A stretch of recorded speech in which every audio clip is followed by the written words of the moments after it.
Have I done it? Do I know what I'm doing? I think I've done it. Oh boy, oh boy. Alright. Let me get things situated.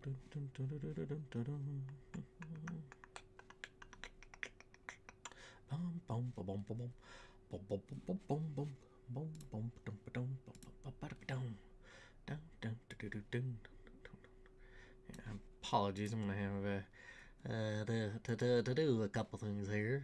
Alright.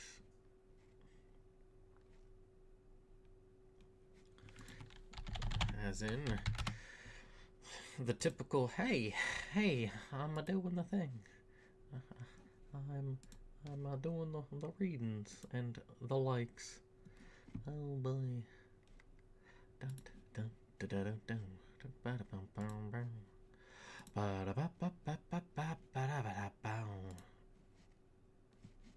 hold on. Nope. There we go. Okay. Copy.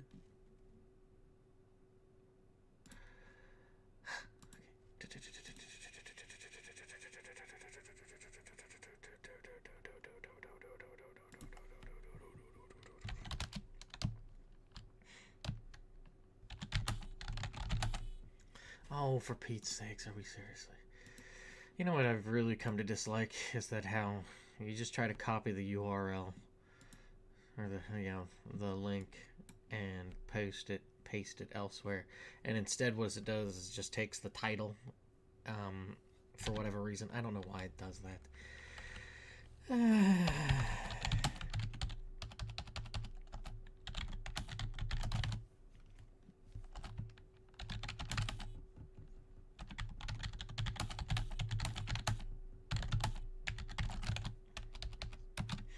There we go. There's that one. Let's see.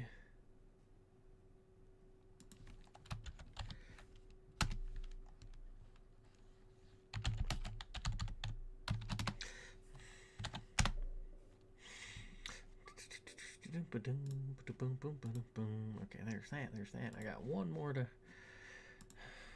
do here.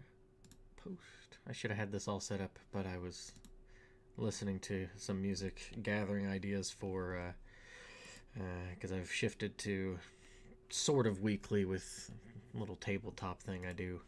So, I need to be on a little bit more better behavior and getting stuff done. So I was listening to some music because they're about to get into a potential fight. So I wanted to make some good fighting tunes. So,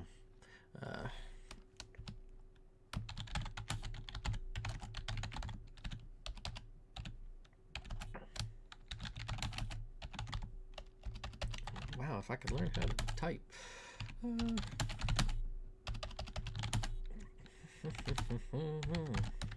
Okay.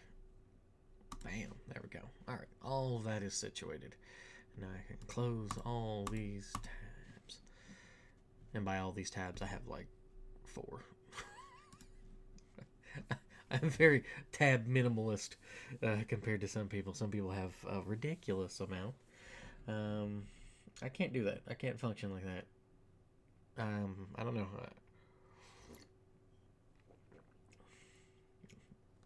I don't know if I have ADD or ADHD.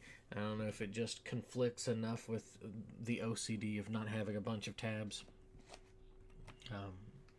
But like, unless I'm doing a chain for something, to be like, okay, like rabbit hole learning on something, I'm like, oh nope, we're just gonna have like 1, maybe 2 if I wanted to check my email or something. And that is it. So yeah,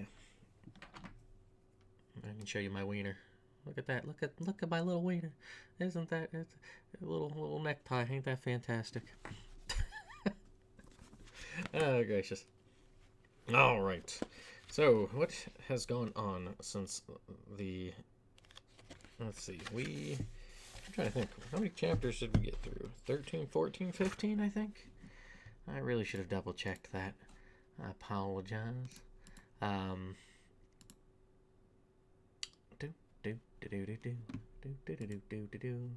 Even though it's only been, did it Sunday, this week felt I don't know, it felt like a lot. Maybe it was because I was doing something a little bit different for work. So it was, so my brain was logging in a whole bunch of new variables and information, or what, I don't know. But it's kind of like, I felt it yesterday. I got done and I was like, I'm sleepy. I don't want to nap, but I'm going to. So, let's see, chapters 13, 14, and 15. Yep, okay, so, chapters 13, 14, and 15. Let's see.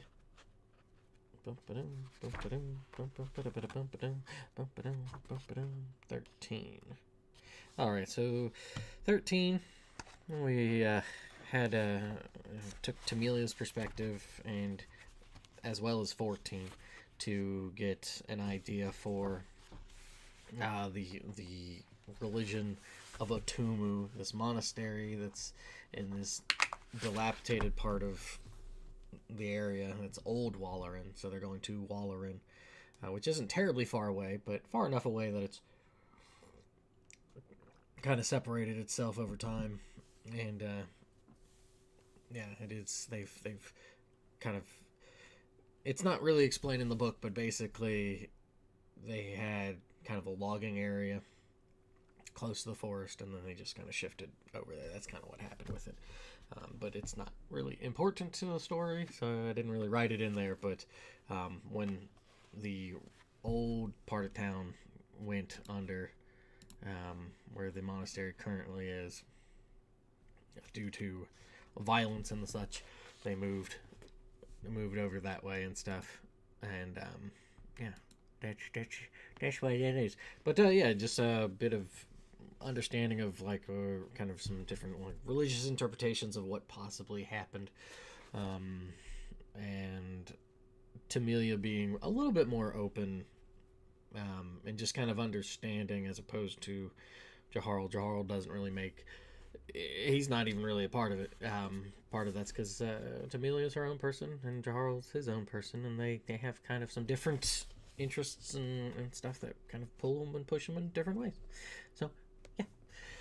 Alright, so we're going to do chapters 16 and 17 today, as it were, as it says in the title.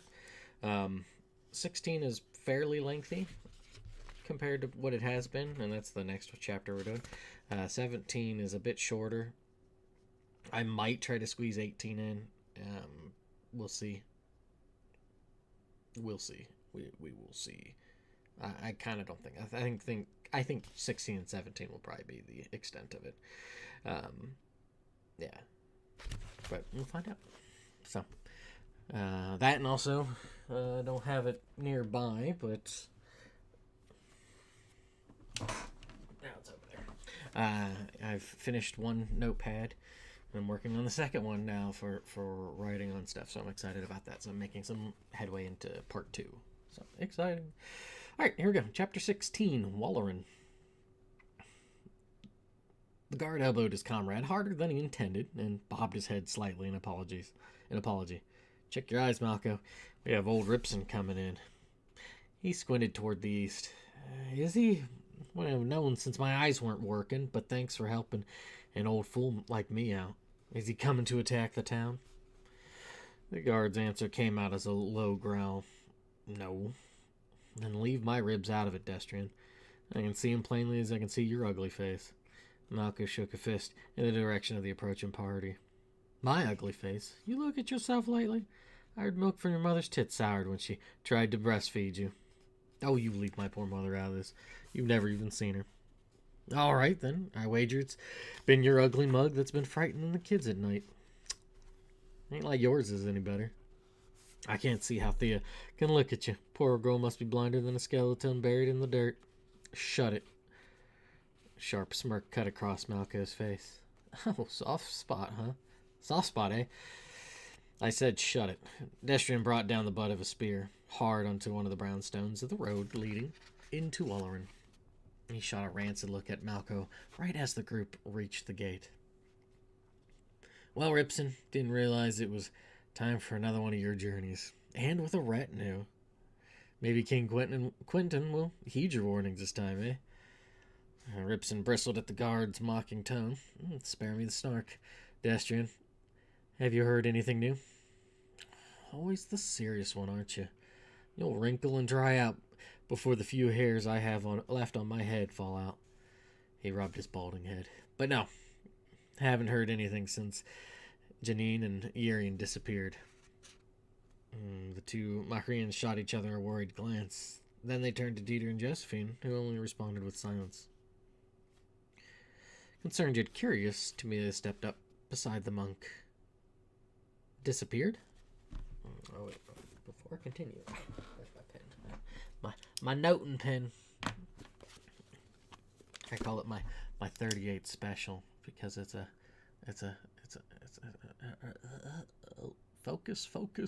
focus. Or not. Oh, I tried. It tried so hard. There. Oh, I had it for a second. Oh, what am I doing? I'm there we go. It's a point 38. That was the joke that I was anyway, okay. Cool. Concerned yet curious, Tamilia stepped up beside the punk. Disappeared? That they did, pretty one. Malco allowed a grave expression to wash across his features before quickly masking it behind a difference. But don't go thinking it was the Saul or even repeating that around here. Yeah, it's more likely those two lovers ran off. Their families never really liked one another. Pedestrian nodded as he spoke.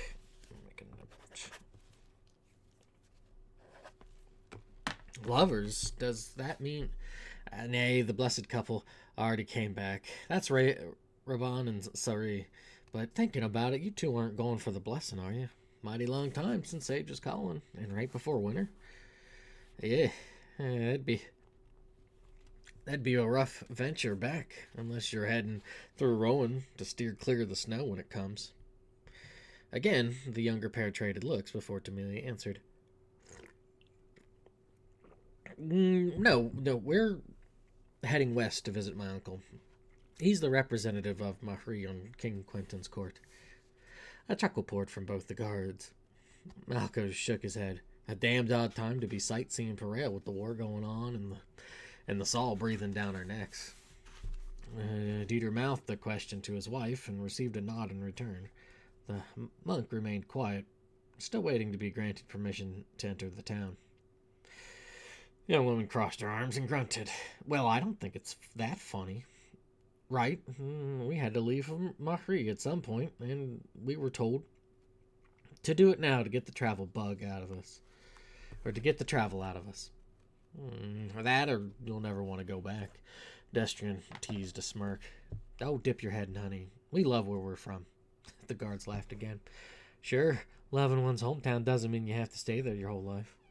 Ain't that right, Malco? He softly elbowed the other guard.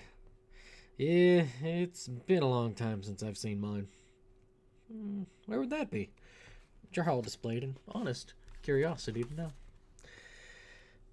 Malco exhaled through his nose. I'm guessing maps are a luxury up in the mountains, yeah? Same with reading. Just give me an answer. You're right. Why? Wait. This is same with reading. Just give me an answer. You're right. Why? Ever heard of Dolaire? I have. Do you know where it's at? The young man shook his head. Not exactly. That's why. It's up by the Kerharts. If you're heading west of the capital, there'll be a road that splits off from the main heading up that way. Can't miss it. Been close to 10 years since I've been there, but the road ought to be the same. Malco sighed heavily. He caught Ripson's agitation and forced a change in the conversation. But you don't need to hear more about that from me. Thanks for asking. I appreciate it. Come on, Destrian. Let's let him through. Alrighty. Destrian gave the monk a serious look. And be careful heading west. Been hearing trouble with the Saul near Flatane, even showing their stinking hides by the bridge. Shut up, you idiot. Malco gestured.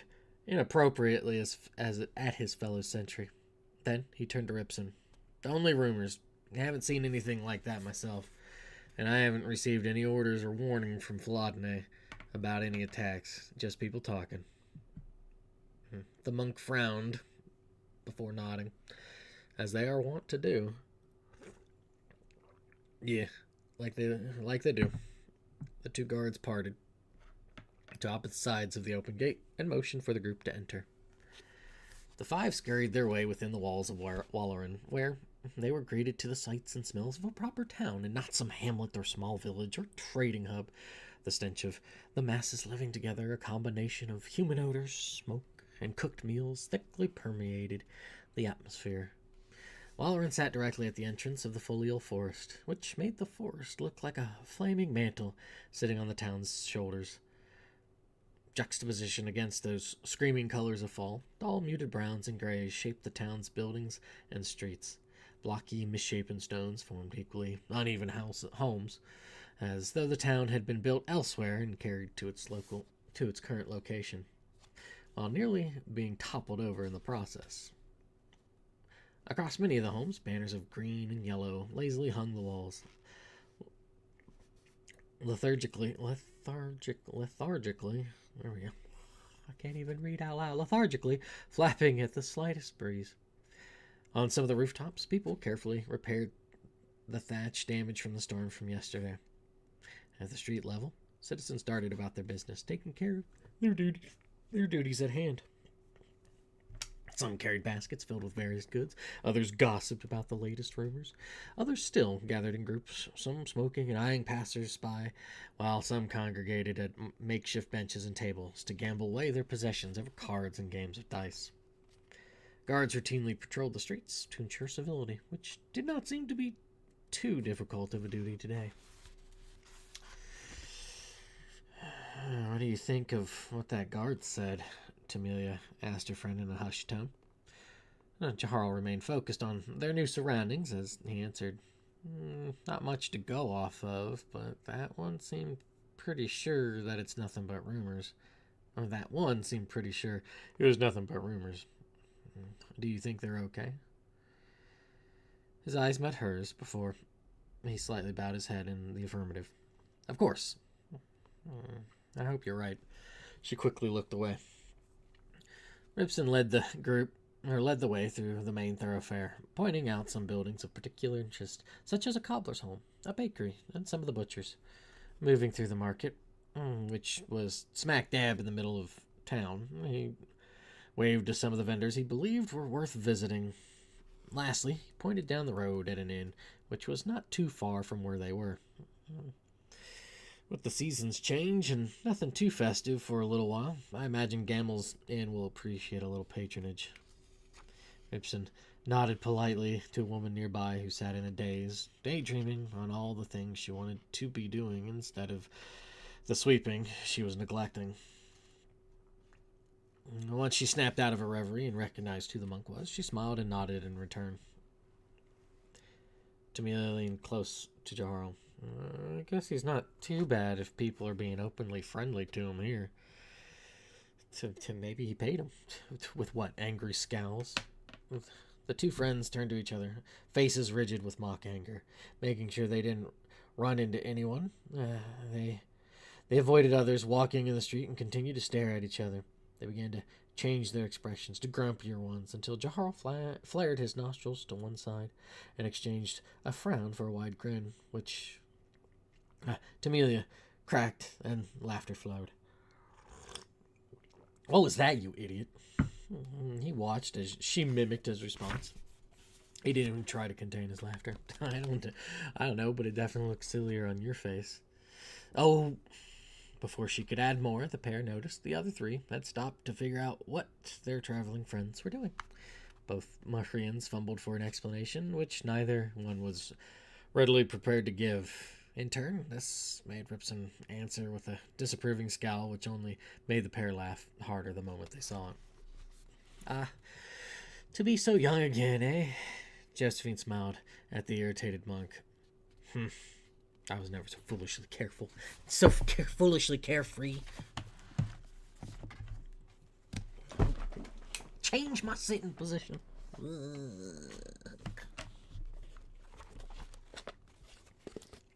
Sitting on my leg, it was not feeling too good there for a bit. I was never so foolishly carefree. The words had barely escaped his lips as a haggard man with a disheveled mane of black hair stepped up to the group. His sunken eyes carried great dark bags, as though they held countless nights of missed dreams. His clothes resembled a collage of rags more than any appropriate attire for the season. With a keen enough eye, one could see the beginning traces of a tattoo around his left wrist that disappeared under his sleeve. And when he spoke, his voice sounded raspy, as though he had to squeeze the words from his lungs.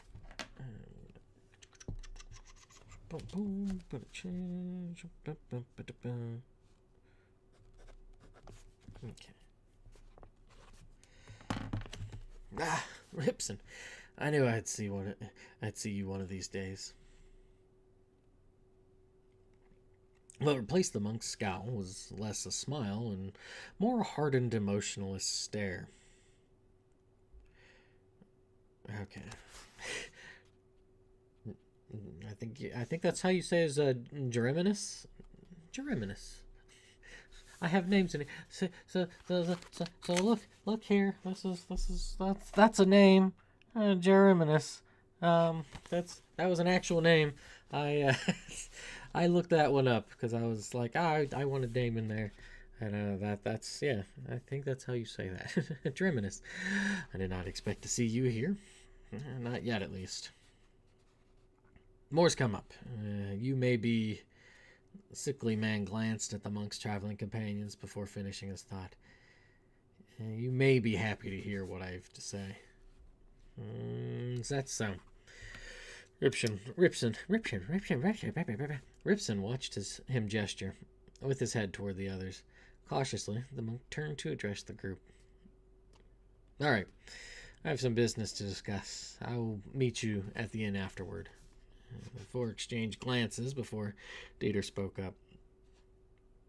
Possibly. If it is too rich for our blood, we'll have to find lodgings elsewhere. It ought to be fine. The monk began to part with Geriminus,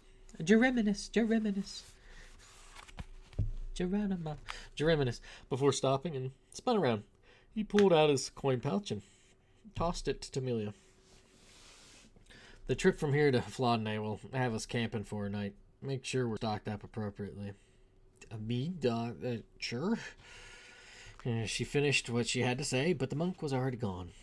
She weighed the pouch thoughtfully, estimating its sum, before turning to the others. Well, that was something. Dieter scratched his beard with his thumb. Could have been a bit more forthcoming on when he would return, though. Oh, it's probably nothing too concerning. Josephine placed a hand on both the Mahrians. Come, let's go to Gamel's Inn and get our lodging situated. We all have our own legwork to do, so let him worry about his. Beyond a sign displaying a bed poorly painted in yellow, not much differentiated the inn from the surrounding buildings. A slight musty smell greeted the group upon entering. Directly ahead of them, a large bar hogged a moderate portion of the room. A couple people sat at the counter, chatting with no purpose behind their words.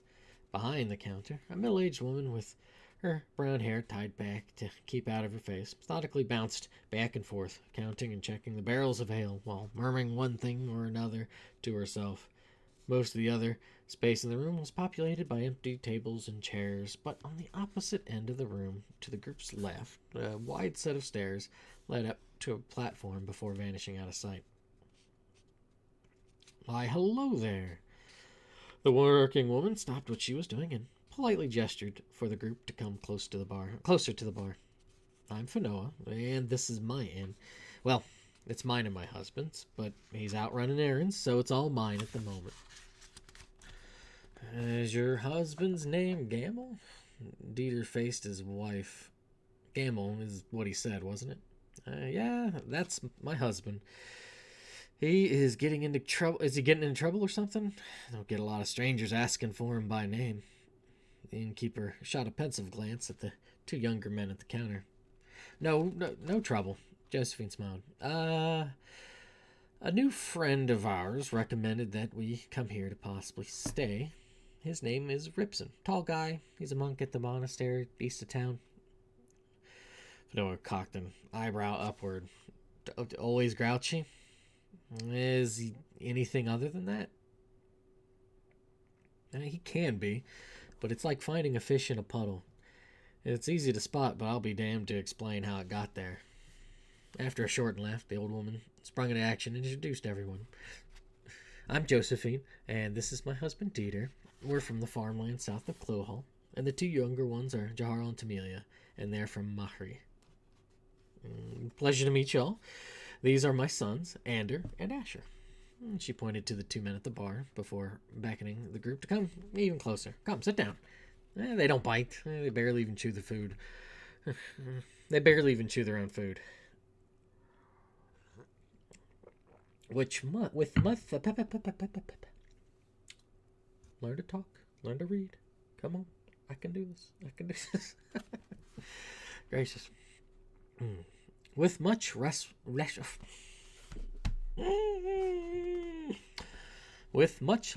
reluctance than when they had entered, the four made their way to the bar and set their belongings near their feet. There is one thing I'd like to know. How do you know Ripson? His is not a name that gets thrown around very often, nor by people claiming to be his friend. Well, he is a new friend. Josephine turned to her husband, who only nodded in support. He is traveling with us. Really?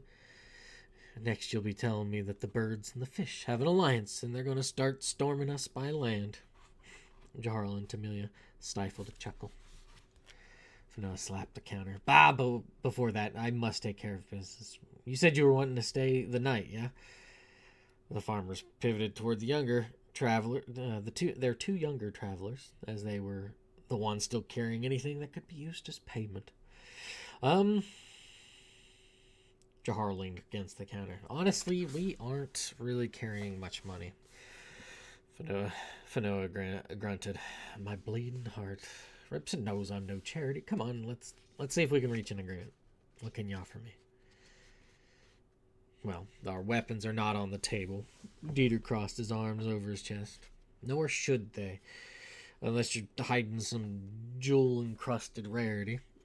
Fanoa sighed at the prospect that Ripson simply unloaded these people onto her. We have some jars of honey and maple. Tamelia began rummaging through her satchel. The innkeeper placed her index finger on her cheek, eyeing the loot case. It's a start, but I imagine it's only good for a few meals for myself. Anything you two have to offer or suggest? Josephine looked at Jahar to see if he had any other ideas. After he responded with a shrug, she mulled it over before answering. What if Jahar performed here tonight? What? I'm not... Oh, that's a good idea. A smile formed on Fanoa's face. What are you worried about, Jahar? This is exactly the thing you wanted to do. Time to do it. She shook her friend by the shoulder. It's not a bad idea if you do some promoting, and it might get a little busier here than usual for this time of year. If it goes well, I may add something a little extra for you, yeah? How's that sound? Jarl drummed his fingers on his loot case for a moment. Look, winter's about here. The moon troop is setting up in Flodnay. So there will be people wanting to hear some new music. You know, get their ears greased up for a big performance. They're practically starved for some new entertainment. We haven't had much in the way of traveling performers in a while. The young man's ears pricked up upon hearing that. Truly, you didn't see Madame Asen nor any of the moon troop with her? We ran into them at River Split. Truly. Truly. The innkeeper placed an open hand on the upper part of her chest. And no, I didn't. Thought about sneaking over there to Flodnay, since who knows when they'll perform here, but I wasn't aware they came through here. Maybe they wanted to be secretive about it? Tamelia tapped her nose twice. As she tried to figure out if Aeson rushed through Walleran or stayed elsewhere and didn't want to attract a lot of attention. Well, thinking about it, could you check your records? Now resumed her work. I don't know. That's a bit more work than I'd like to do. Well, 2 of our friends came through here around late spring, early summer. We thought it'd be fun to see if they stayed here, too. Isn't that right, Jarl? Good thinking, Tamila. Yeah, I'd definitely like to see it. Finoa turned around and eyed the young pair. Her gaze stayed steady for a few moments before she abruptly turned back around. What are their names? I'll give it a look, but only if I have a free moment. Thank you. Much appreciated. Jarl nodded with a slight nod. Their names are Vanine and Hardwin. They are from Mahri as well. Now that makes sense. Their names shouldn't be hard to spot. It's pretty rare to have you people down from the mountainside, especially on this side of River Split. She tossed her ring and keys to one of her sons. Asher will show you to your room. In the meantime, I'm going to get this place tidy enough to welcome a proper mess tonight. Oh, and before we go, yes? We heard one of the guards at the gate about attacks from the Sol and Flodnay. We heard from one of the guards at the gate about attacks from the Sol and Flodnay and the bridge. The young Mahrian glanced over to the others as they all sort of gave some sort of gesture of support for his inquiry. Is there any truth to that? Finoa ran her fingers over her knuckles as though she was lightly scratching at something. Then the scratch became more like a drumming before she ultimately shook her head. Sorry, can't say that I have heard anything. If it was Destrian or Malco, they probably said something like that to keep people vigilant. Easier for them to do their job if people protect themselves first. I see. Thank you. You're welcome. Anything else? The innkeeper traded glances with her sons before directing her attention back to the 4. No, I think we're fine. Once we've set our possessions in the room, we ought to split up. Dieter ignored the muted groans from the younger pair. That way we can cover more ground and get the word out there for tonight's revelry. We can still ask about your son. Charles' grip tightened on his loot case. That's quite all right. Josephine gave them both a pat on the back. Focus on your business, and we'll take care of ours. The 4 followed Asher up the stairs as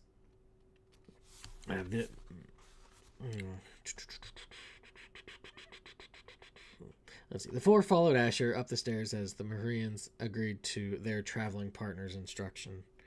They mentally set their aim on seeking out information about their friends, as well as advertise for the sudden performance scheduled for tonight.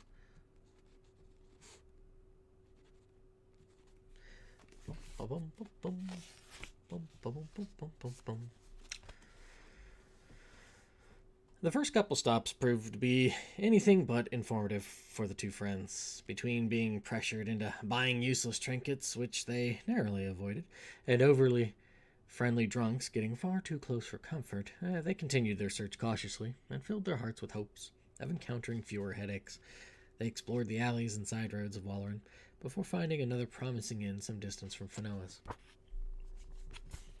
Sheltered away in an empty alleyway, the building nestled itself in between a few homes, offering a uniform presentation that permeated throughout most of the town. Around it, small homes bunched together like they were curiously drawn toward the inn. When the 2 entered, they realized they exchanged one claustrophobic place for another. Noticeably smaller than Finoa's, this inn's bar immediately greeted its new guests, and promptly to the right, a flight of very steep stairs led upwards. The barmaid... change that. The barmaid jumped with a scare, toppling over an empty tankard with her elbow. She quickly snatched it up and placed it properly on the counter. Then she tidied her blouse and delivered a warm smile. Well, hey there. Welcome to Paul's Bar and Inn. I'm Thea. What are you needing? Hi. Jarl and Tamelia sat down across from the greeter. Looking to stay for the night or two? We have plenty of rooms. Actually, the two exchanged a concerned glance before Tamelia continued. We're looking for some information. Oh. Thea's energetic demeanor suddenly dampened to boredom once again. I don't think I'm the one to be asking. I just tend the bar here. That's all right. Jarl gestured to his friend, who produced a coin from the pouch Ribson had given her. We're hoping you could take a look in your record books to see if two of our friends came through here. Their names are Vanine and Hardwin. They're from Mahri. They would have come through here sometime in late spring, early summer. I don't know.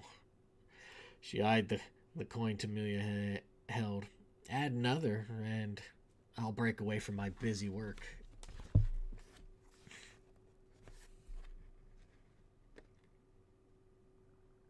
Without hesitation, she produced a friend for the coin and placed the two on the bar. But kept her hand on top of the pair of coins. Add in a drink for the both of us? Sure. The Marian pulled her hand away. Thea picked up the coins and tossed them in a small barrel underneath the bar counter. In a swirl, she pivoted around and filled up 2 tankards with some ale. After giving them to her customers, she fetched a thick book from under the far end of the counter. While the two drank, she flipped through the pages carefully.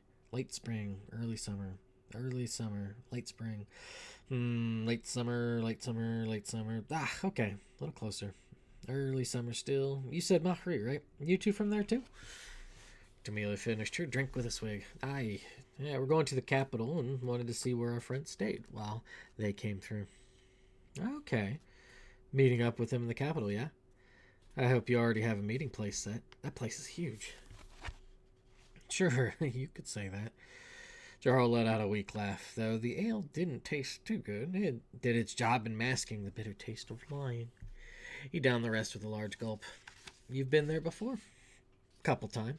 The Harvest Festival's a fun time. Gonna be too late for that, of course, but if you stay for a while, you can enjoy the New Year's Festival.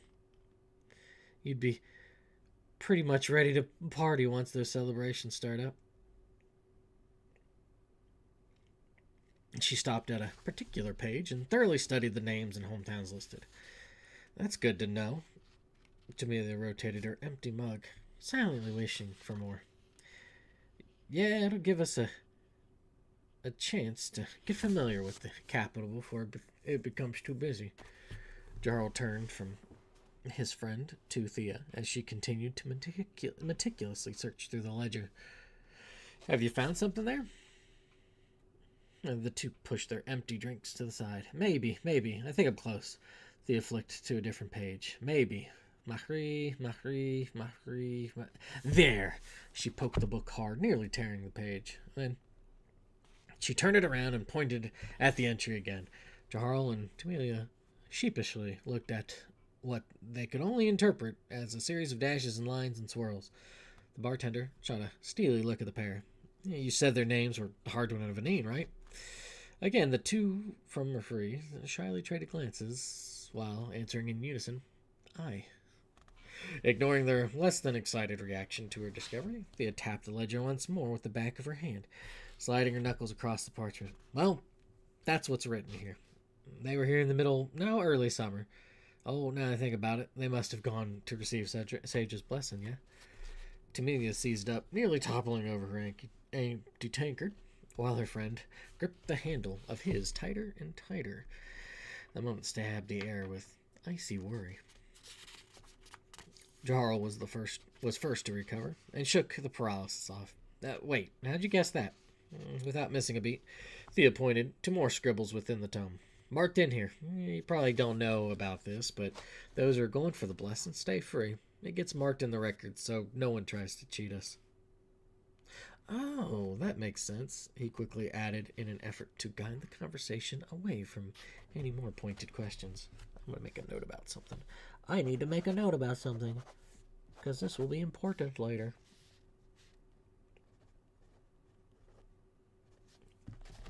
Not earth-shatteringly important, but it'll be important later, I'll say that. Right. In an instant, the bartender temporarily dipped into a daydream and smiled fondly on the sweet memory before refocusing on the pair in front of her. Then, as suddenly as she had smiled, a grimace took hold of her face. Though I don't know who'd want to lie about that, other than bringing curses on your home and hometown for trying to taint the calling.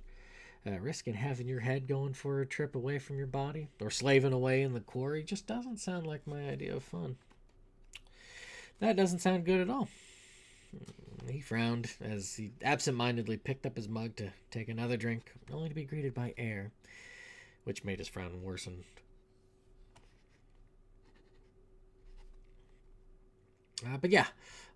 Thea pushed the ledger to the side. Good on the two of you for wanting to get on this trip to the capital. Get a little partying in, and you and your friends will all get to travel back together. With the war and the Saul, you can't be too safe. Agreed. Tomato appeared toward the book, wanting to ask another question, but was too worried to reveal that neither her nor her friend could read.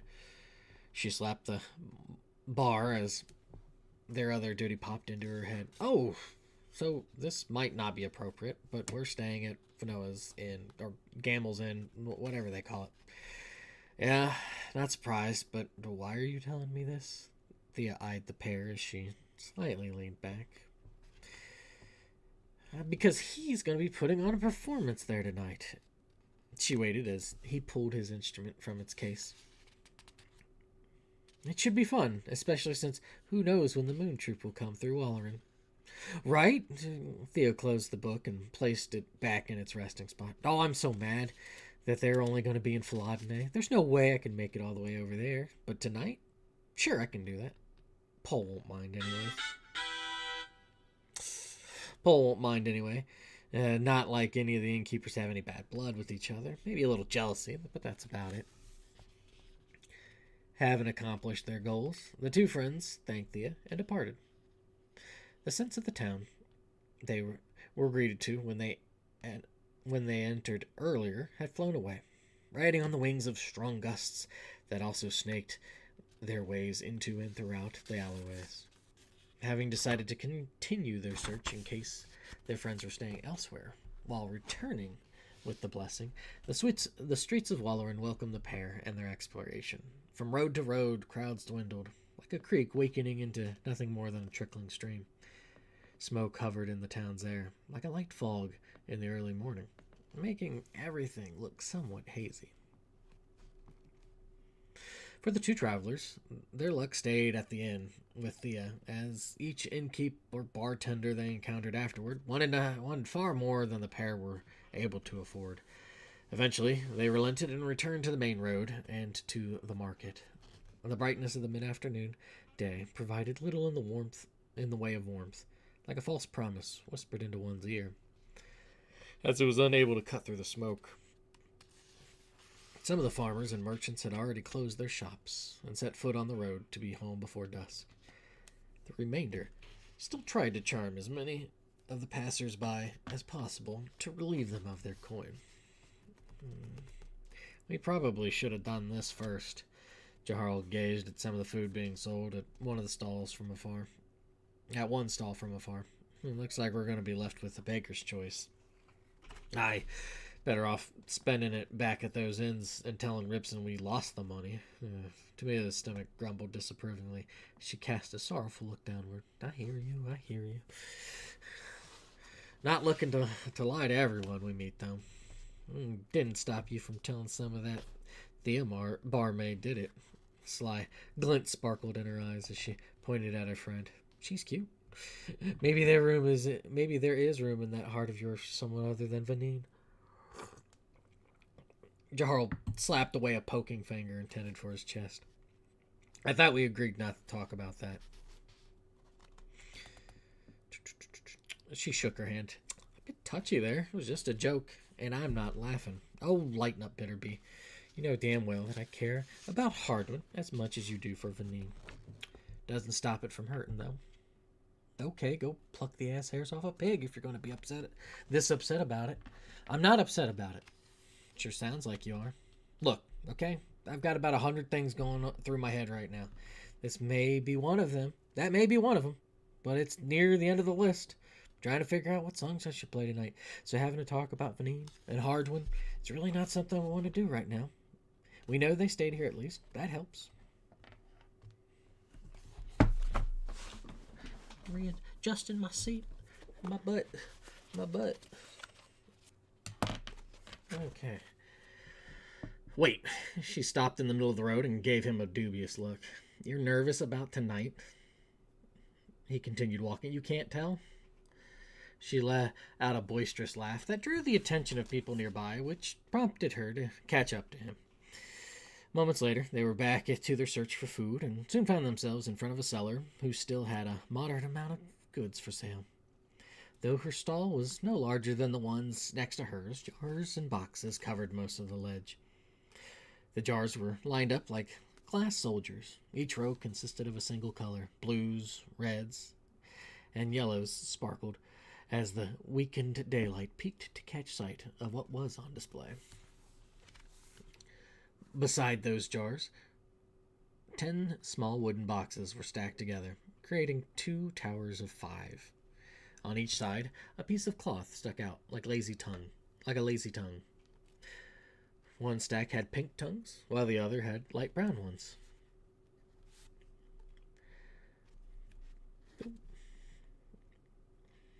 The woman wore a long dress, layered with a myriad of colors. Reds danced with greens, that sang with blues, that held hands with purples, as they all spun around their wearer. What is a fingle? I swear I can read. Her fingers, dressed with various rings, twirled around some cards, as a look of apathy had been chiseled onto her oval face. Her long, wavy brown hair floated in place with each breeze that swept by. When she realized the two were approaching her stall, her demeanor, like an abrupt changing of the season, morphed into a much brighter presentation. Well, hello, welcome. How can I, Midla, do for you? What can I, Midla, do for you? Perhaps some jams? Maybe a delicious pie or two? If you ask nicely, I may be willing to part with some wine from Clohall. For the right price, of course. I don't know about the wine, but the jams did catch our attention. Now that you mention it, what kind of pies do you have? Tamelia licked her lips. Sweet tooths for a sweet life, I always say. Midla picked up each color of jam as she described the contents. The blue jam is made from blueberries. The red one is mostly raspberries with some boysenberries. And the yellow one is a special one. It's a dandelion jam, a specialty in Clohall. Not too sweet, but very healthy and gives you lots of energy. Dandelions, that's a bit different.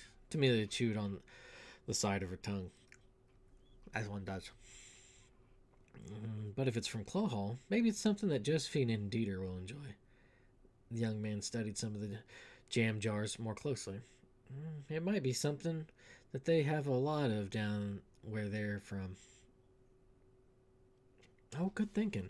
She nodded in approval and pointed at some of the other offerings. And the pies? They were made yesterday. The vendor partially rotated 2 of the pies as though they would look better at a slightly different angle. I have hazelnut and rose apple pies. The two looked at her quizzically before asking simultaneously, Rose apple? What a delight! It's good to see young people so interested in the world beyond their borders. Midla clapped her hands and placed one of the boxes with the pink cloth, and grabbed one of the boxes with the pink cloth. Placing a hand on top, she removed the cover to show the 2 potential buyers. Rose apples come from Kolug, a place very far south of here. Take the fruit, slice it up, spice it well, and ta-da! You have a rose apple pie. Or little pies in this case. What does it taste like, though? Tamelia leaned closer, in for a closer look, but Midla quickly sewed the cover back in place. Buy one and find out. Well, that's not nice. I'm running a business. I can't let everyone sample what they'd like. If I did that, I'd be left with nothing to sell. Okay, how much are these things? 4 coppers for the pies, and 5 for jar jam. Jaharo watched as Demelia fumbled with the coin pouch. The coin pouch. What about 6 for a pie and a jar of jam? Well, since you two look so cute together, I'll make it 7, no lower. Well, I mean, but I don't know. What do you think, Jaharo? Tamelia passed the deal to Jaharo. Or what do you think? Tamelia passed the deal to Jaharo. Sure. Let's get some dandelion jam in one of those boxes of the small rose apple pies. Wonderful. Midla clapped excitedly. She placed the requested items in front of the two.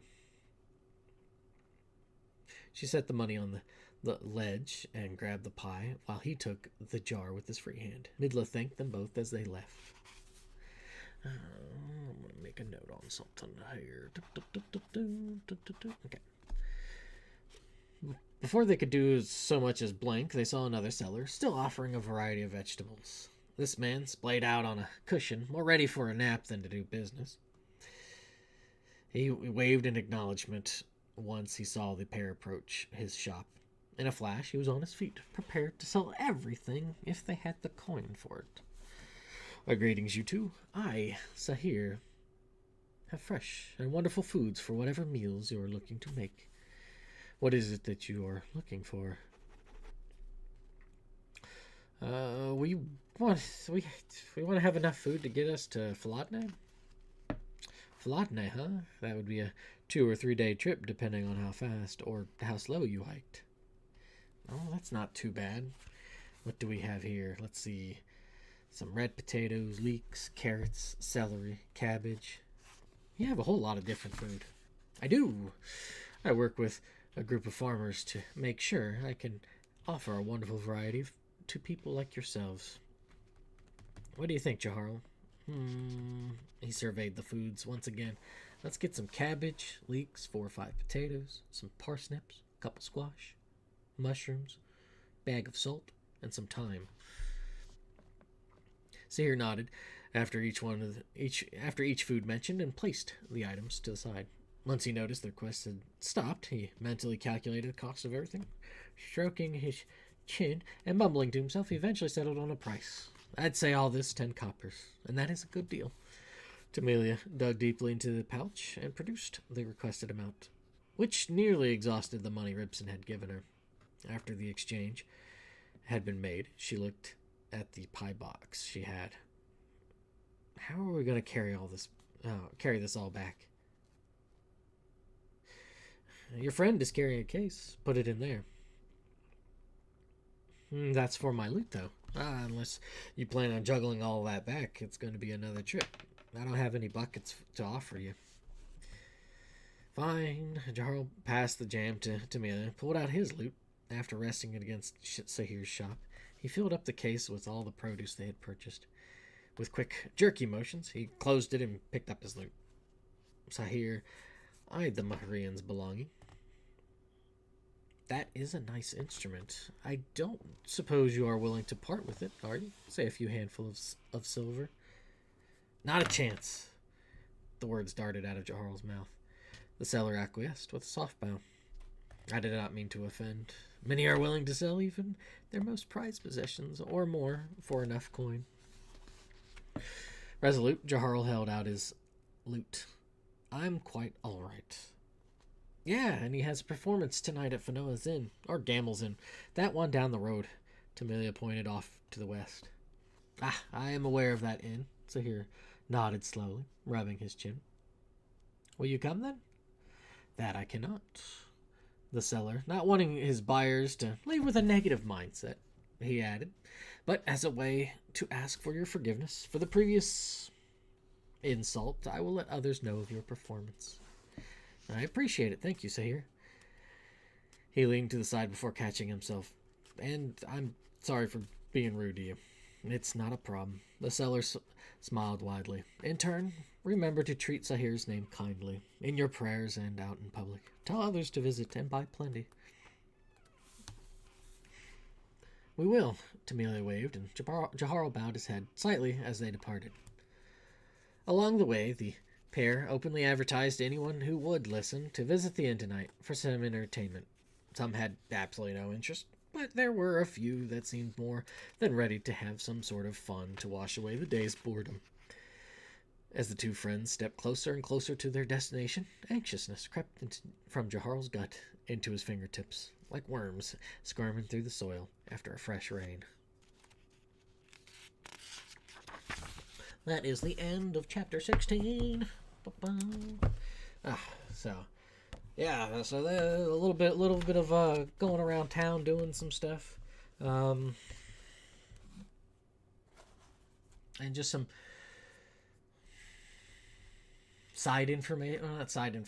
information that's there to help color certain things. So, for example, like when they get in town, there is people there. There's a couple people have left and have disappeared.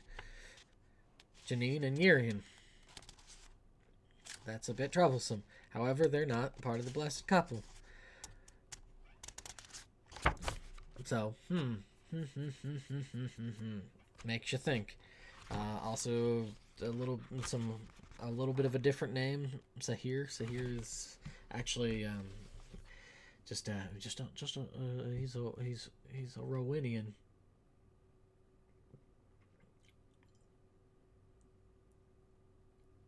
And news hasn't quite spread out this way about what's been going on in Rowan. So,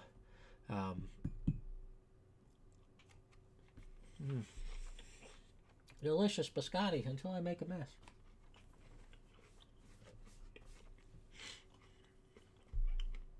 So,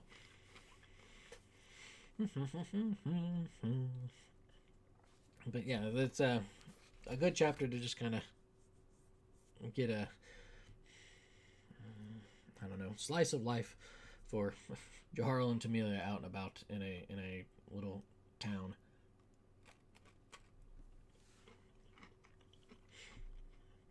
With a whole bunch of random information that isn't quite 100% just out in the open and may or may not have importance. And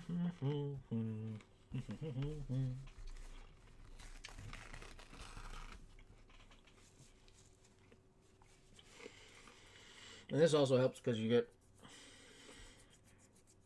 not only are you getting this information for them, but you're getting a bit about Jaharl being out in the open, where we already have a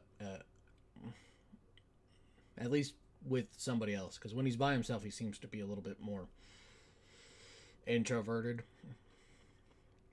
and kind of lost in his own thoughts. And so yeah. Yes. So,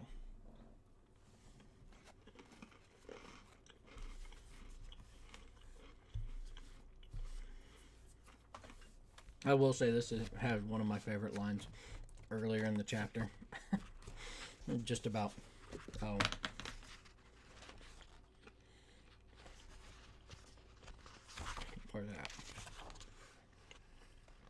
where they're talking about Rips and always being grouchy. And it's like, is he anything other than that?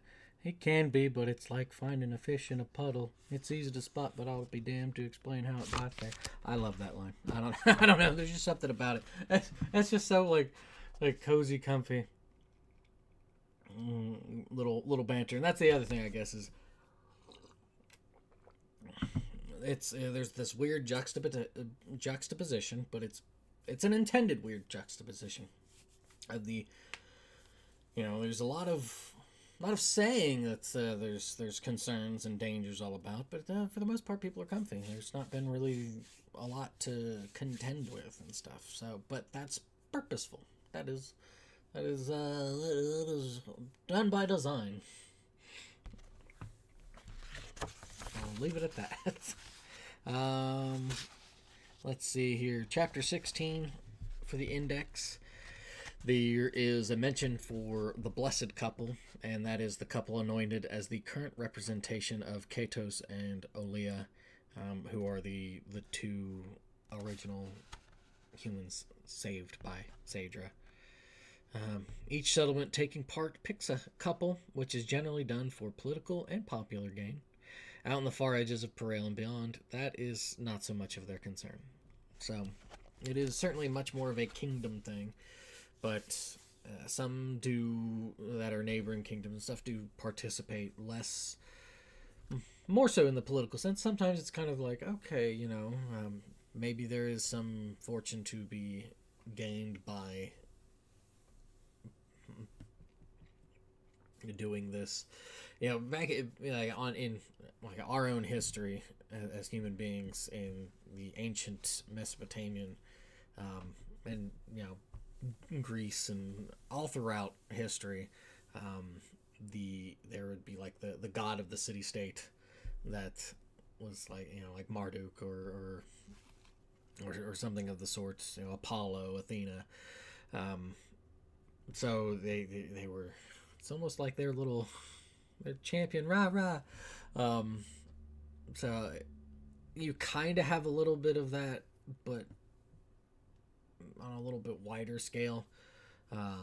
Mahri definitely focuses more on certain ones as opposed to Saedra, but they're in the kingdom, and it's kind of like, well, we're not against it or anything. So, and it's not necessarily that they kind of have this, at least in this area, very overarching pantheon of the dying and then being judged by Hamdrel, the great judge of kind of weigh in the scales of how were you. It doesn't really go too much into detail of like afterlife or anything, but that's kind of the spiel. Plus, there's a few others. Like I've got it. It's probably over there, but a whole little pantheon of the deities and such. So, yeah. That is that. Chapter 16. Now, Chapter 17. I think we'll just do Chapter 17 and leave it at that. I will apologize because there's a couple songs in here, so I will do my best. Not saying it'll be good, because I don't even I tried to hum out the tunes when I was writing it and stuff. So we'll see how this goes. Chapter 17: Performance in Walleran. Thoughts churned within the young man's mind as he sat in front of a large group of people who had shown up to be entertained. Waves of whispers crashed loudly against his ears as they thought a dancer would also be performing, but Tamilia had adamantly refused to participate. However, the disgruntled let out an applause when Thea stepped up to join Jaharl on the makeshift stage. The bartender from Pole's Bar and Inn had changed from the plain long-sleeved bodice and long skirt from earlier into what Jaharl could only assume to be a dancing dress, though the yellow of Thea's dress had faded due to use and time. It still gave off a youthful vivacity and brightened the room. Instead of an attached bodice, she wore a lavender bandeau, which more than one man in the inn was willing to try their hands at removing. A slit ran down the right side of her billowing skirt, which then parted, revealed an anklet adorned with coins tied at the end of strands that dangled close to the floor. A dagger was sheathed in a small sleeve strapped to her thigh, in case anyone tempted to mean her harm or embarrassment. Matching her anklet, she wore a bracelet on her left arm and a band of similar material and design around her waist. A thin crown of twigs, with leaves ablaze from the colors of fall, rested loosely on her head. She flashed a coquettish grin at Jaharl. I hope you don't mind. Your friend didn't seem to be the dancing type, so I figured I'd show her how it's done. If you want to dance, go for it. He couldn't keep himself from eyeing up and down her figure. It'll keep their attention off of me. Can't say that I'm good, she chuckled and unfastened a yellow sash she had coiled around her right arm and held it in her hands. She winked, but I'll have fun with it. You try to do the same, yeah? Sure. Jarl rapidly moved his fingers and stretched them one by one. He sucked in a deep breath and exhaled. Inhaled, exhaled.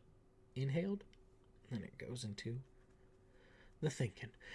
Exhale, inhale, exhale. Okay, this is weird. Like everything's been dunked in honey. I want to go so fast, but everything seems to be going so slow around me. Everything's muffled. Sound, touch, smell. All right, calm down, Charles. Calm down. Fano and Gamble even help suggest some songs. You even have someone willing to dance now. I'm here now, so can't quit unless I want to be dragged through the streets. That wouldn't be a good start, and Asen certainly wouldn't be impressed. Okay, I can do this.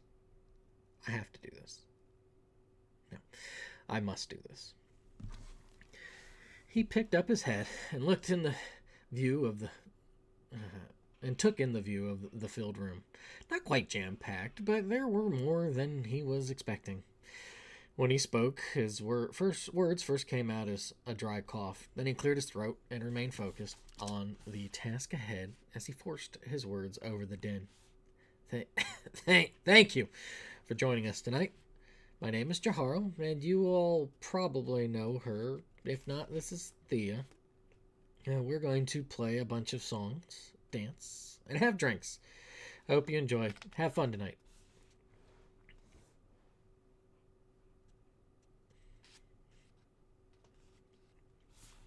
No, I didn't quite read it how it should probably done. He's progressively getting louder in voice, so it should be like, we're going to be playing a bunch of songs and dance and have drinks. I hope you enjoy. Have a good night tonight. Have fun. Oh, that's how it should probably be. Sure, kid. We'll start having fun when you stop yelling. The chorus of laughs followed the voice. All right, all I ask is that you sing along if you know the tune. He bowed then, like a being possessed by the lute. And by music itself, everything around him simply disappeared. The young man was left with his lute as he began plucking at the strings, almost wildly. A couple of test plucks later, he began playing the notes the crowd instantly recognized. The drinking song beckoned for the revelry to take hold. Okay, so here is the first song, and I have to think about this one because I don't quite remember. Let's see here.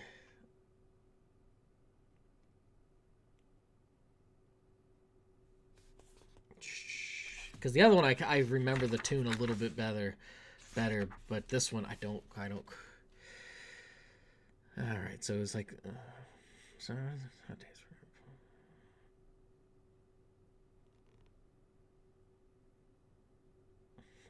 I don't remember how the tune goes, so I apologize. So it's like, summer when those hot days were upon us. Not much of a fighter, but father made no fuss. Through the forest green, I waved goodbye, ate all I seen, and prayed I didn't die. Oh-de-di-do hey. I found a road that led me to a toad, lost and tired, and me without a plan. She said, follow me, but don't get too close. And that is how I went down to old Wallaran. And dusty it may be, and as boring as you see. Fields there are plenty, and many, many trees. Oh, Wallaran is home to you and me. Stone by stone, we put up its walls. They may have flown, but no one had a fall.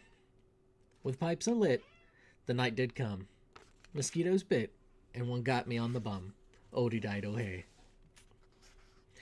Built a fire and watched it grew hotter. Sat there thinking, to where that toad had ran. But the stars above, they whispered with delight, and that is how we built O Wallaran. Plain it may be, and as ugly as you see, where everyone's so dirty, but we ain't gonna flee. Oh, Wallaran is home to you and me. On cold nights, I kept to me ale, drank like a fish till my spirits did sail. A long time passed as I made myself an ass. When the dawn broke, I was pissing for a fight. Oh-de-di-do hey. Some were mad and others were mighty sad. Must have had too much, but the night sure was grand. They'd boot me out, they would, but I've got no place to go, and that is why I stayed in old Wallaran. Rowdy it may be, and as drunk as you can see, we host the best damn parties, you better believe, and that's why Wallaran is home to you and me. Oh, dusty it may be, and as boring as you see. plain it may be, and as ugly as you see. Rowdy it may be, and as drunk as you see. We host the best damn parties, you better believe, and that's why Waller Inn is home to you and me. As last chorus rang out, a cheer erupted from the crowd, and a collection of clanging and splashing followed. Jarl carried on, repeating the tune a few more verses, and was accompanied by some in the crowd still singing the song or humming along. Thea danced around for a short while, shaking her hips one way and swaying them in another, delivering winks and devilish grins to whoever she locked eyes with. After some time, the bubbling excitement cooled. Charles seized the moment to stretch his fingers again. Then he slowly plucked at his lute, not searching or deliberating on the next song to play, but looking to hear the combination or chord that may tickle his fancy in the moment. As he did, the crowd slowly took notice and quieted. Thea stopped her dancing and snatched up a nearby tankard and downed it in a single gulp. Note by note, another recognizable song began to form. Like arrows loosed, the notes flew from the lutes and were joined by singing once more. This one I can remember because I made it a little bit more. McCall had a great big ball of fire, spun around the world looking for a buyer. Get rid of this thing upon my back, don't want it no more, and that's a fact, McCall shouted even higher. See, that one just sticks in my head a lot. I can't sing worth nothing, but Saedra sat in her yellow comet, got so dizzy she had to vomit. And this is why I hate to fly. Sorry, humans, I'll just watch you die. Saedra didn't care one bit. Give you fancy to the drinks with rye. Cup after cup, she kept them dry. Keep them coming, 2 at a time. Mix this one with a little more lime. Say, give you let a big old sigh. Ravez, she had lots of love to give. She made the nights hot and festive. Get here quick, but don't come too soon. My husband gone till the afternoon. Ravez, that's not the way to live. Violin loved his house so dearly, so much so it kept him from seeing clearly. Now stay in here, in this iron cage. We'll be together and never age. Violin, stay busy, please us really. King Quentin was like any old man, went to bed as early as he can. It's lonely when you've got no queen, oh life can be so very mean. King Quentin looked to his hand. Now that awful singing aside, another great cheer erupted from through the pub as Finoa, Gamel, Ander, and Asher raced from table to table, delivering large pitchers of beer and snacks like jerky, nuts, and dried fruits. Jarl's music slowly morphed into an unfamiliar tune, but the crowd didn't mind. They shifted their focus to their friends and neighbors and brought a cacophony of various conversations into the inn. Thea stopped dancing and patted Jarl's shoulder while giving him a supportive gesture for a good job so far. As soon as she did, about 4 different calls for her to join their table punctuated there. She spotted Destrian and danced in his direction. Jarl leisurely came to a finish with his current song and set his lute to the side. This is going better than it did at River Split. He stood up to stretch. It wasn't long before Tamelia, Dieter, and Josephine broke through the crowded room and joined him in the corner.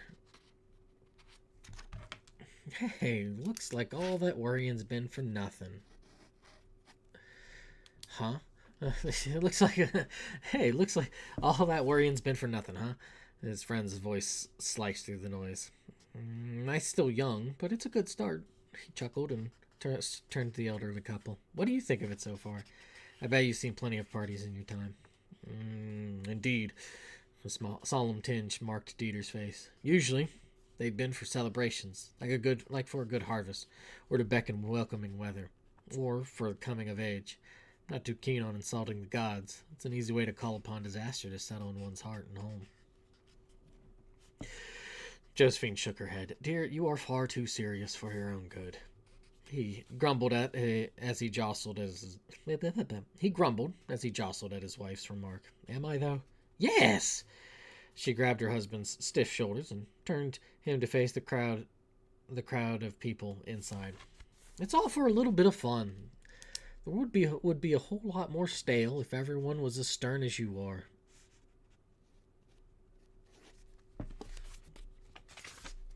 He grunted again.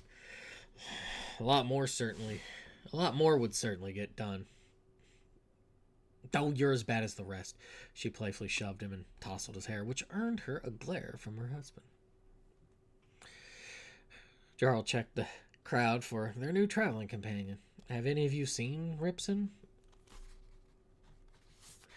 No. Tamelia looked at her feet. Not sure what he's thinking. We can't afford to stay here another night. I don't know.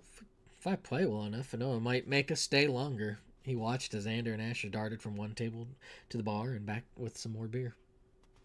Or with more beer. We might have to sneak out of here like thieves in the night. She laughed as the image ran through her head. Their chat abruptly came to a halt as the people began chanting for more music and dancing. Jarl returned to his seat while his friends went back to their places by the bar. Thea rejoined him on the stage and brought with her 2 other women interested in dancing. The partying bounded late into the night, with drink and merriment in no short supply. So, yeah, that is the end of chapter 17.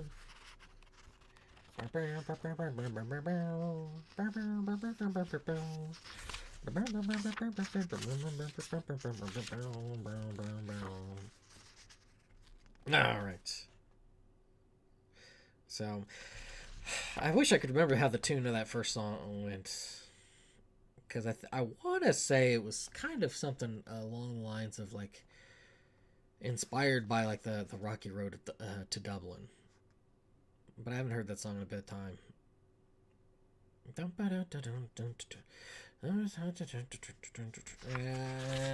But I can't quite recall.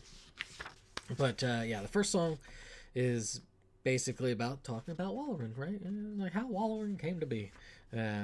So, and for Walleran, it's kind of a common intro song to get the tavern a going, and yeah, that is that.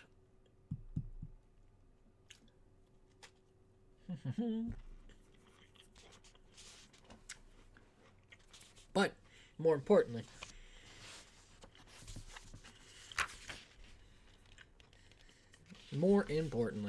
is the second song. The second song is very important because it is mentioning things that don't get mentioned really at all throughout this. One, McCall kind of gets brought up briefly every now and then, but McCall is the sun, basically. I don't like saying the sun in a fantasy setting for whatever reason because I am weird, but so I like to make it difficult on myself and give it a name. So McCall is the name of the sun. So I'll go through each of these little stanzas here. So not to say I'll sing it any better, but you know, McCall had a great big ball of fire, spun around the world looking for a buyer. Get rid of this thing upon my back, don't want to know more, and that's effect. McCall shouted even higher. So that line or that stanza, so here is kind of an idea that it doesn't ever get explored. It's not really told anything, but McCall represents McCall has kind of been tricked into being punished by carrying a big ball of fire. That is the theory. That is the ancient alien theorists believe. That's the theory that they've got going on here in Perail. In the story, and for these people, is that that McCall is one of the deities, one of the gods, has been tricked into carrying this great big ball of fire, and yeah, once the plight is that he's got to carry it, and is cursed to carry it. As I'm slowly falling apart.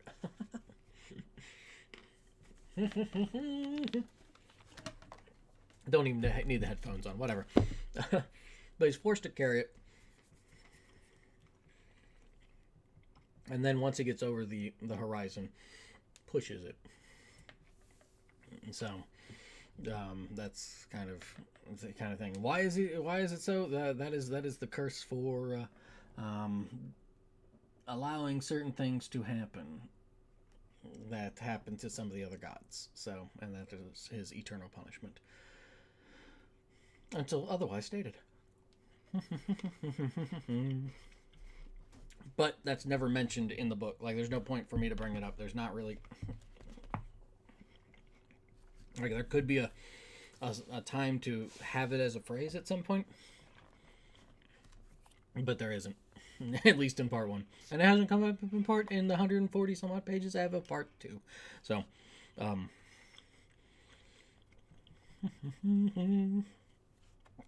sorry, but so that little stanza that's talking about that. The second stanza, Saedra sat in her yellow comet, got so dizzy she had to vomit, and this is why I hate to fly, sorry humans, I'll just watch you die. Saedra didn't care one bit. So that stanza is obviously referring to Saedra, the yellow comet, that little thing right here. Bloop, bloop, bloop, bloop, bloop, bloop, bloop, bloop. And this is less that... less on like a truth of anything and or what they believe, but more of kind of the general feeling right now, right? As Saedra came down, if you have this feeling or belief, and some people skew this way, right? If you have the feeling and belief that there's been an intervention, help, and whatnot, and then time has gone by, and then there's misery, why haven't you come back and helped us since? And you just watch us suffer. So it's kind of that general malaise and attitude seeping in through there.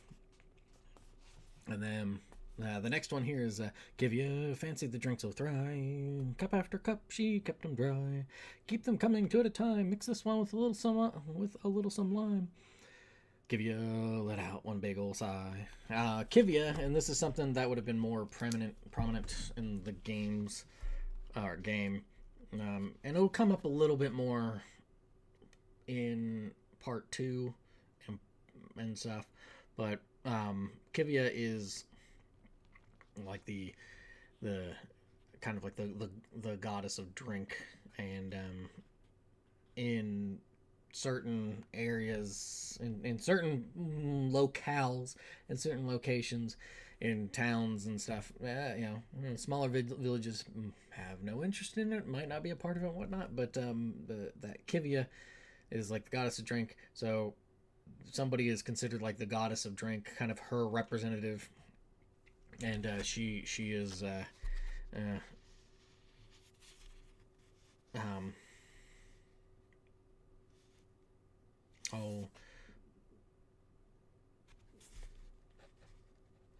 me change that. So she is.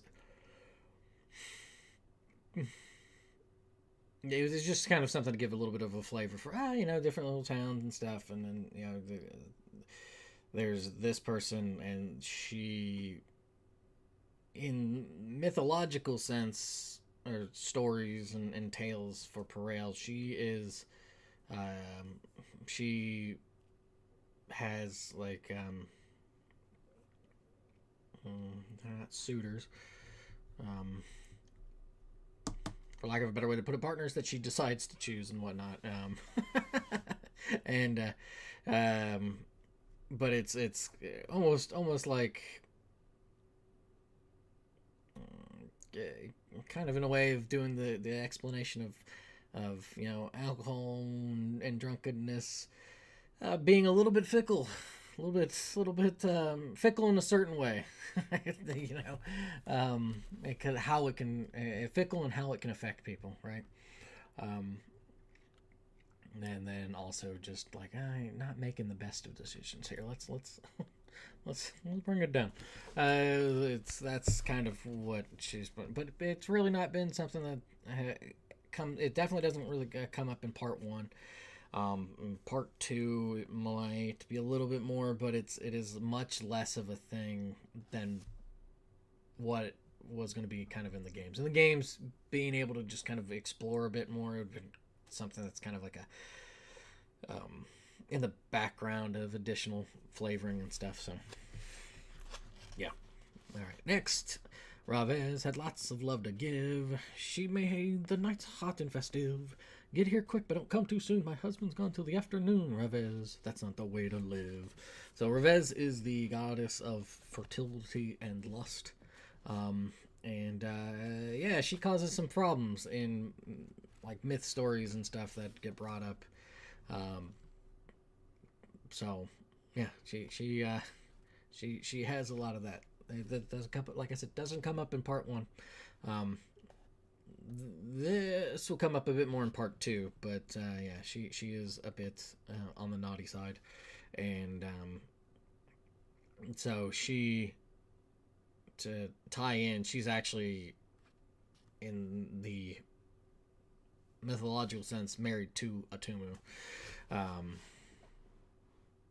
and yeah, I think I got that right. I don't think I mixed that up. I think I have that right. I'm gonna grab my thing because I don't want to say that and then I had it.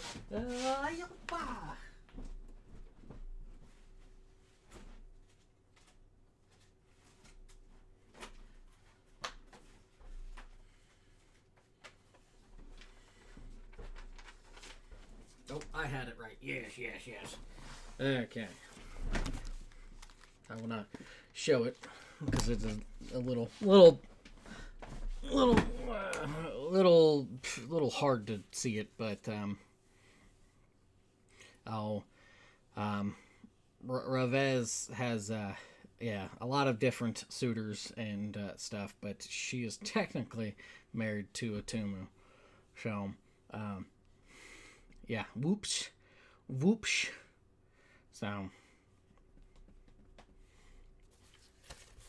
I will leave it at that.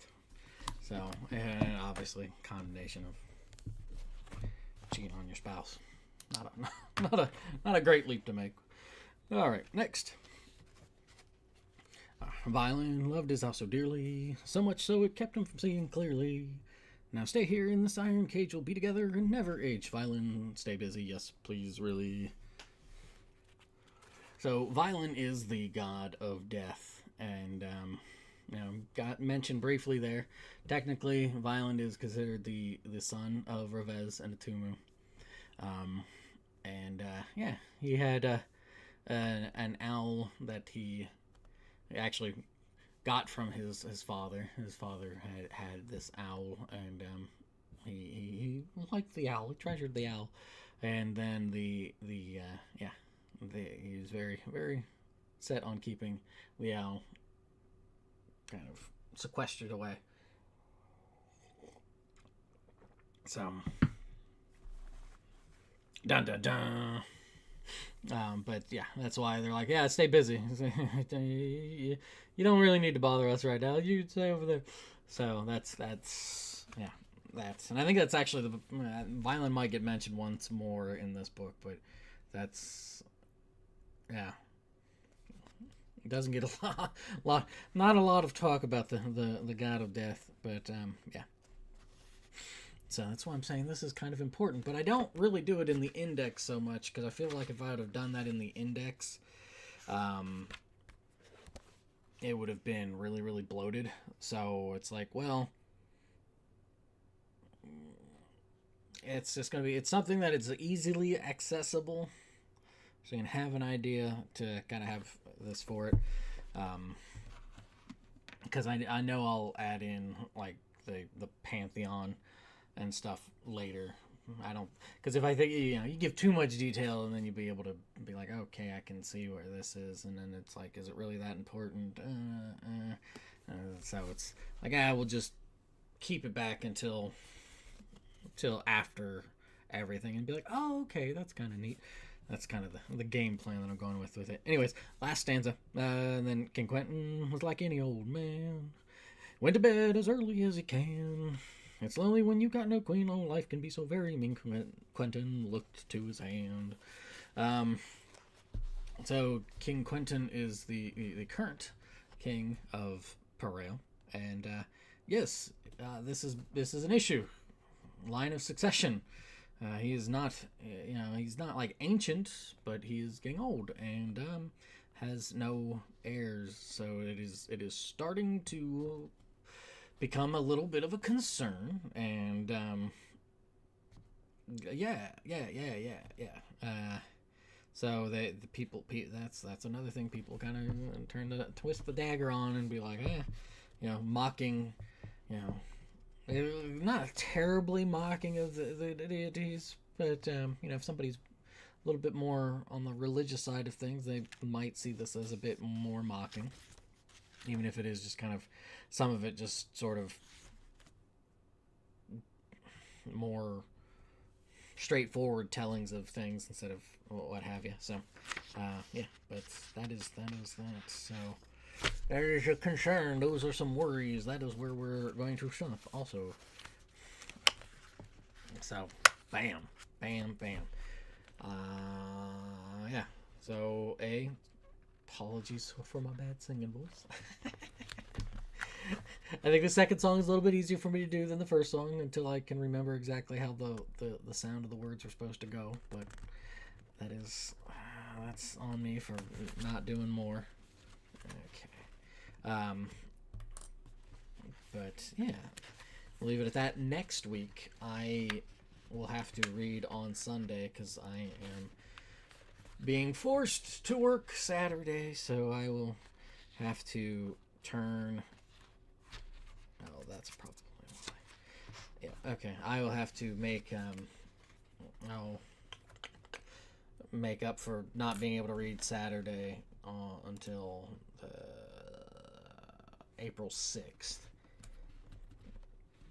So still be the same time. I don't know. I'm not really expecting to be a constant thing. It may be that they're getting into a habit of having me work Saturdays a little bit more frequently. I don't know. It's not. I can't even remember the last time I worked a Saturday. So, but yeah, it'll be next week Sunday, April 6th, same time, same place, same bat channel. Chapters. It might be a little bit of a shorter one. Because currently, right now, we're on 173. Page 173.